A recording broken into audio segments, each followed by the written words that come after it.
የኑሃሚንና የናሆም ሰርግ እነሆ ቤተሰቡ በሙላ በጉጉት ሲጠብቀው የነበረው ተፈጸመ።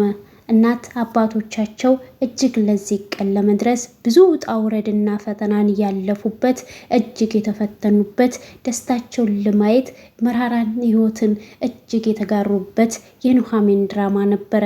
እነሆ ዛሬ ደርሶ ግን ልጆቻቸው ተጋብተው ሙሽራውም ሙሽሪትን ይዞ ወደ ቤቱ ይዟት ይገብቶ ይገኛል። እናም በዚህ መካከል ግን ናሆም በዚህ መካከል ሁሉም ሰው ደስተኛ ሆኖ እሱ ግን የተከፋበት ፓርት ነበረ። እናቱን ፋንቱን ያለማግኘቱ ፋንቱ በሰርጉ ቀን በሰርጉ ለታ ልጄ ብላ መርቃ ያለመሸኘቷ በጣም ቅራስ ብሎት ነበር። ነገር ግን ወይዘሮ ዝናሽ የኔ ልጅ ሲከፋክና በሰርግህና በደስታ ቀን ሲከፋህ ማየት አልፈልግም ብላ እሱንም አባብላው ወደ ሰርጉ እንዲሄድና በሰርጉ ላይ በፈገግታ ጊዜውን እንዲያሳልፍ እሷን መክራና ዘክራ ሸኝታው ትገኛለች። ሰላም ጤና ይስጥልኝ ውድ የተከበራችሁ የቻናሌ ቤተሰቦች ተወዳጁን የኑሃሚን ድራማን ቀጣዩን ክፍል ይዤላችሁ መጥቻለሁ። በባለፈው ክፍል እንደተመለከታችሁት ሙሽራውና ሙሽሪት ሰርጋቸው እሁድ እንደነበረ ነበር የተጠናቀቀው። እነሆ ጊዜው ደረሰ፣ ሰዓቱም እነሆ ደረሰ። እኔም ይዤላችሁ መጣሁኝ። እስከ መጨረሻው በትህትና ተከታተሉኝ። ለምትከታተሉኝ ለምታበረታቱኝ ከልብ አመሰግናለሁኝ። እናናይም የልጃቸውን የልጅ ለመዳር እጅግ ተውበው ሳሎን በተቀመጡበት ፈገግታ በተሞላ ገኒም ትመጣና እቅፍ አድርጋ ትስማቸዋለች። እነሱም እንደተለመደው ወዝ ብለው ከጨፈሩ በኋላ እናናዬ ምን ብዬ እንደማደንቁት አላውቅም፣ ዛሬ ታዳሚው በሞላ በመልኮስ ሲደመም ነው የሚውለው። እናም አበባ እኮ ነው የመሰሉት ብላ ውበታቸውን ታደንቃለች። እናናይም አይገንዬ መቼም ለሞራኔ ብለሽ ነው እንጂ ካረጁና ካፈጁ በኋላ ምን አበባነት አለ ብለው ይመልሱላታል። ገኒም ደግሞ የእርሶ መልክና ውበት እኮ ከጸባይና ከምግባር ጋራ ስክንክን ያደለ ሁሉም የተስተካከለ ሙሉ የሆነ ነው ብላ ታደንቃቸዋለች። እሳቸውም አይገኒ ነገሮችን እንዳለ ስክንክን አድርገሽ እቺበታለሽ ምስጢሩ አሁን ነው የገባኝ ብለው ይሏታል። ገኒም ደግሞ የምን ምስጢር እናናዬ ብላ ስትጠይቃቸው እናናዬም ደግሞ ባልሽ እንደዚህ ጎረምሳ ሆኖ የቀረበት ምስጢር ነው የገባኝ ይሏታል። በዚህ ንግግርሽ እያስደሰትሽ ነው ጎረምሳ ሆኖ የቀረው ብለው ይሏታል። እሷም ደግሞ እሱ አያምንም እንጂ ነገሩ ምስጢሩ እንደዛ ነው ትልና አንገቷን ነቅነቅ እያደረገች እናናዬ የዛሬ አለባበሴና እንዴት ነኝ አምሮብኛል ብላ ትጠይቃቸዋለች። እሱም እጅግ ነው የሚያምረው፣ ባንቺ ላይም እጅግ ነው የሄደው፣ ቆንጆ ሆነሻል ብለው ይሏታል። እናም ለመሆኑ ግን ተሰማ የት ነው ብለው ሲጠይቋት እኔ እንጃ ውጭ ሊሆን ይችላል ብለው ይላሉ ትላለች ገነት። እሳቸውም ማረፊሉና መቼም እሱ መሽሞንሞን ይወዳልና እየተሽሞነሞነ ሙሽራው ደጅ ደርሶ እንዳያዋርደን ብለው እነሱም ይናገራሉ። ገኒም ደግሞ አታስቡ ለሱ እኔ ሄጄ ጠርቼው እመጣለሁ ብላ እሱን ልትፈልገው ወጣ ትላለች። አቶ ተሰማም በሩን ከፈት ያደርግና ወደ ሳሎን እየገባ ፍሬው ያማረለት እንዲበዛለት ተሴ ደስ ይለዋል ልጅ ስትዳርለት እያለ በፈገግታ ለናናዬ ያስደስታታል። እናናዬም ወገኛ አንድ ሱፍ ለመልበስ ነው ወይ ይሄ ሁሉ ሰዓት የፈጀከው ብላው ሲጠይቁት የውልሽ እናናዬ የትኛው አባት ነው እንደዚህ ልጁን ሲድር ተውቦና አምሮበት የታየው? እስኪ እውነቱን ተናገሪ ብለው ይላታል።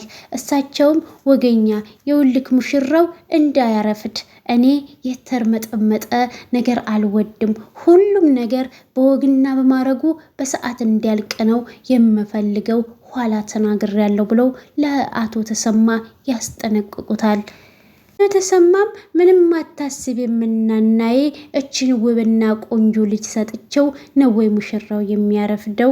ሁሉም ነገር በሰዓትና በጊዜው ይጠናቀቃል ይላል።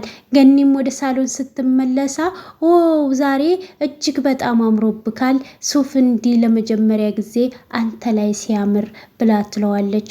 እሱም አቶ ተሰማም ታዲያ ፍሪ፣ በሰርጉ ላይ አንዷ አፈፍ እንዳታደርገኝ እሱን ፍሪ ይላታል። እሷም ደግሞ እኔ እኮ ነኝ እንደዚህ ወጣት እንድትሆን ያደረኩክ ብላ ሆሆ ይትልና እናናይም ከእንግዲህ በኋላ የምን ጎረምሳ ነው? ዛሬ እኮ ልጁን ይድራል። ልጁን ከዳረ በኋላ የልጅ ልጅ ያያል። እነሱም ፊታቸውን ወደ ፈጣሪ መለስ ሲያደርጉና አምላኪ ሆይ ያንን ሁሉ መከራና ሲቃይ ያሳልፈ ለዛሬ ቀን ለዚች ለደስታ ቀን ስላበቃህን እናመሰግናለን ይሉና ፈጣሪያቸውን ያመሰግናሉ። እናናይ አቶ ተሰማም ዛሬ እኮ የጭፈራና የደስታ ቀን ነው፣ ተነሱ እንጨፍር ብሎ ይላቸዋል። ምክንያቱም በኋላ ግራ እንዳትጋቡ ለእናንተው ብዬ ነው ይልና አቶ ተሰማ ይነሳል። እናናይም እናንተ ሀሳብ የሌለው ሰርገኞች እናንተ ናቸው ብለው ይላሉ። እሳቸውም እንግዲህ እንዲነሱና እንዲጨፍሩ ያደርጓቸዋል። እናም ሶስቱ ነው እጅግ ደስ በሚል በሀገር ባህል ዘፈን እየተዝናኑና እየጨፈሩ ይገኛሉ። ወይዘሮ ዝናሽም ለሰርጉ እየተዘጋጀች ከባለቤቷ ጋራ የአቶ ለይኩንን ከረባት እያስተካከለችለት፣ አንተ ቆይ ሰርጉ ግቢ ነው ብለከኝ ነበረ፣ ደግሞ እንደዚህ ደክመን ከለፋን በኋላ አዳራሽ ነው አልከኝ ብላ ትለዋለች። እሱም ፈገግ እያለ እኔ እኮ ሰርጉ አዳራሽ ነው ካልኳችሁ በስራውን ትሰንፋላችሁ ትደክማላችሁ ብዬ ነው። እናም አዳራሽ ከሆነ ሰፕራይዝ ትሆናላችሁ ብዬ መጨረሻ ላይ ልነግራችሁ እኮ አስቤ ነው ይላታል። እሷም አንተ እኮ ምን አይነት ጉደኛ ባልነክ፣ ምርዝኑ ሰርጉን አዳራሽ በማድረጌ ተናደሽብኛል ወይ ብሎ ሲጠይቃትም እሱ አላናደደኝም፣ ግን በዛሬው ቀን በመስማቴ በጣም ነው ያናደደኝ ትለዋለች። እሱም በዛሬው ቀንማ የደስታ ቀን ነው፣ መናደድ የለብሽም። ይልቅ አንድ ነገር ልጠይቅሽ፣ እኔና አንቺ አብረን ከጨፈርን ቆይተናል። ዛሬ እስኪ ነይ ወዝ ወዝ እንበል። እሱም ነይ እስኪ ብሎ ሁለት እጆቿን ይጎትታትና ይሄኔ ተሰማና ገነት እቤታቸው እኮ እየነኩት ነው፣ በኋላ ግራ እንዳንጋባ ብሎ ይላታል። እሷም ፈታ በይ እንጂ ቢላትም ግን ፊቷ ላይ ትንሽም ፈገግታ አይታይም፣ የደበራት ትመስላለች። እውነቴን ነው የምልክ በዛሬው ቀን እንደኔ የተደሰተ ሰው በዚች ዓለም ላይ አይኖርም ትለዋለች። አቶ ለይኩንም እኔም በጣም ደስተኛ ነኝ ይላትና ሙሽራዬ የወይና አበባዬ በሚለው ሙዚቃ እየተዝናኑና ፈታ እያሉ ይገኛሉ። ባልና ሚስቶቹ ዛሬ የልጃቸው ወግ ማረግ የሚያዩበት የመጀመሪያ የበኩር ልጃቸውን የሚድሩበትና ቀን ነው። እናም ደስተኛ ናቸው። ዎቹም ሙሽራውን እያስዋቡት እናም ምን ሆነ ካልት የተረበሽክ ትመስላለክ ብሎት ዶክተር ፋኒኤል ሲጠይቀው እሱም ደግሞ ትንሽ የሆነት ለመናገር የፈራው ይመስለኛል ይላል። ናሆምም ዶክተር ፋኒኤልም አትፍራ፣ ይሄ ፍርሃት የመድረክ ፍርሃት ይባላል። እናም ሙሽሪትን እጇን ስትይዛት ሁሉንም ነገር ትረሳለ፣ ዓለምን በእጅህ ጨበጥክ ነው የሚመስልክ ብሎ ይለዋል። ኤርሚያስም ያውልክ ዶክተር ፋኒኤል የሚልክልን ነገር በደንቡ ስማው፣ ምክንያቱም እሱ ካለው ልምድ ነው እየነገረክ ያለው ብሎ ይለዋል። እሱም ዶክተር ፋኒኤልም ደግሞ ይውላችሁ እኔ ቀላል ሰው እንዳልመስላችሁ ከአንዴም ሁለቴ ሙዚ ሆኛለሁ ብሎ ይነግራቸዋል። ዳግምም እኛ ለመጀመሪያ ጊዜ ነው ሙዚ የሆነው፣ የምናጠፋው ስህተት ካለ ከስህተታችን እንድታርመን እንፈልጋለን ብሎ ይለዋል። እሱም የወንድሙን ትከሻ የናሆምን ትከሻውን መታ ያደርገውና ንቃ በርታ ይለዋል። ወንድም እንግዲህ ከጎናችሁ ሆኖ በርታ፣ ጎብዝ፣ አይዞክ፣ ጠንክር ሲላችሁ እናንተ ዓለምን የጨበጣችሁ ነው የሚመስላችሁ። ፍርሃት በውስጣችሁ የነገሰ እንኳን ቢሆን ያ ፍርሃታችሁ ጠፍቶ ከጎናችሁ መከታ እንዳለ ታስባላችሁ። ናሆምና ዳግም ምንም በደንብ አይተሳሰሩም። እጅግ የሚዋደዱ ምርጥ ወንድማማቾች ናቸው። ዳግም በወንድሙ ሰርግ ዕለት እጅግ ተደስቷል። እጅግ ደስ ብሎታል። ናሆምም ለደቂቃና ለሰከንድ እንኳን ከኔ እንዳትርቁ ሰርጉ ጋር አዳራሽ ውስጥ ይላቸዋል። እኔ በኋላ በፍራት እንዳልሞት ብሎ ሲላቸው ዳግምም ቆይ አንተ የምትሄደው እኮ ልታገባ እንጂ ልትሞት እኮ የምትሄድ ነው ያስመሰልከው ብሎ ይለዋል። ዶክተር ፋኔልም እንግዲህ ሰርጉን ፈልገኸው ፍራቻው ምንድን ነው ብሎ ሲል ናሆም ደግሞ አልዋሻችሁም፣ እጅግ በጣም ደስ ብሎኛል። ዛሬ እኮ በጣም የምወዳትና የማፈቅራትን ሴት የግሌ አድርጌ ምስቴ ላደርጋት ነው ብሎ ይላል። ዳግም በትኩረት እየተመለከተው ስለነበረ ወይኔ ወንድሜ በቁሙ እያጣሁት ነው፣ እየጨለለ እኮ ነው በሰርጉ ቀን፣ አንተ ምን እየሆንክ ነው ብሎ ምን እየሆንክ ነው ሲለው ናሆምም ሁላችሁም እንደቀለዳችሁብኝ አትቀሩም፣ የእናንተም ጊዜ ይደርሳል፣ ያን ጊዜን ደግሞ ዝም እላለሁ ይላል።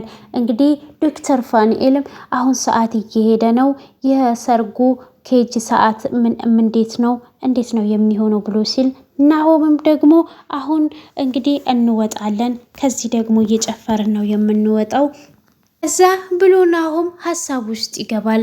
ዶክተር ፋኒል የሚደነግጥና ምን ነው የሚያስከፋ ነገር ተናገርኩኝ ወይ ችግር አለ ወይ ብሎ ሲጠይቀው ናሆም ግን ቆይ ትንሽ ጠብቁኝ መጣው ብሎ ወደ ውጭ ይወጣል። እናናይም ወደ ልጃቸው ወደ ሙሽሪት ክላስ ሲገቡና ቶቶ የኔ ልጅ እንዴት ነው ያማረብሽ እጅግ ውብ ሆነሻል ብለው ይሏታል። እሷም እናናዬ ዛሬ አንቺም በጣም ነው ያማረብሽ፣ ቀሚሱም ደግሞ እጅግ በጣም ነው ባንቺ ላይ የሄደው፣ እጅግ ታምሪያለሽ ይላሉ። እሳቸውም እስኪ ይሄንን ሙዚቃ ዝጉልኝ ብለው ሲሉም ኤሚም ምን ነው ሙዚቃውን አልወደዱትም እንዴ እና ሌላ ሙዚቃ ልክፈትላችሁ ወይ ብለው ሲጠይቋቸውም እሳቸውም ይሄ ሙዚቃው በጣም አሪፍ ነው፣ ነገር ግን የልጄን ድምፅ መስማት አልፈለኩም፣ በንጹህ ልብ አንደበቴ እኔ ለልጄ ማንጎራጎር እፈልጋለሁ ብለው ይሏቸዋል። እነሱም እሺ በጅ ይሉና ሙዚቃውን ይዘጉላቸዋል። እናናይም ሙዚቃው ከተዘጋ በኋላ በራሳቸው አንደበት ሎሚ ጣሉባት በደረቷ ጣሉባት በደረቷ የጨዋ ልጅ ናት መሰረቷ የሚለውን ሙዚቃ እየጨፈሩላት ለሙዚዎቹ ደግሞ ለምን አትቀበሉም ብለው ሲሏቸው እነሱ ያሉትና ዜማ መልሰው ይሉታል። በዚህ መካከል ደግሞ አባቷ እንግዲህ እየጨፈረ ወደ ውስጥ ይመጣና የኛ ሙሽራ ኩሪባቸው በእንግሊዝ አናግሪያቸው ሲል ወይዘር እንግዲህ እናና ይመለስ ሲሉና በራሷ ቋንቋ አታወራም እንዴ የምን እንግሊዘኛ መጣክ ብለው ይጠይቁታል። እሱም ደግሞ እሺ እናናይ አጠፋው እንዴ ልቀይረው እንዴ ብሏቸው እሽኬ ሌሊቷ ገደል ገባች ብሎ ገና ከመጀመሪያው እናናይም መለስ ሲሉና በእጆቻቸው ራሱ ሳይቀር እዛው ከነ ምሽክ ሌሊትክ ገደል ግባ ይሉታል። ሙዚዎቹና ሙሽሪትም ከት ብለው ይስቃሉ። እናናይም ዛሬ በደስታዬ ቀን በልጄ ሰርግ ቀን የመንገደል መግባት ነው ብለው ይላሉ። ሙሽሪትም እስኪ ንገሪልኝ እናናይ ብላ ትስቃለች። አቶ ተሰማም እናናዬ ልጅሽን ሙሽሪትን እንዴት አየሻት? እንዴት አባቷን የምታምረው ብለው ሲላትም እናናይም ደግሞ የጨረቃ ፍልቃቂ እኮ ነው የምትመስለው፣ እውነት ለመናገር ዛሬ እንደዚህ ሳያት እናቷን ነው ያስታወሰችኝ ይላሉ እናናዬ። ጩናም እሳቸውን በትኩረት ለመጀመሪያ ጊዜ ስለየቻቸው በትኩረት እየተመለከተቻቸው ይቅርታ አድርጉልኝና ዛሬ እርሶ ራሱ ሳያችሁ እጅግ ውብ ናችሁ፣ እንዲህ አሁን እንደዚህ ያማረባችሁ በወጣትነታችሁ እንዴት ታምሮ ነበር ብላ ትላለች።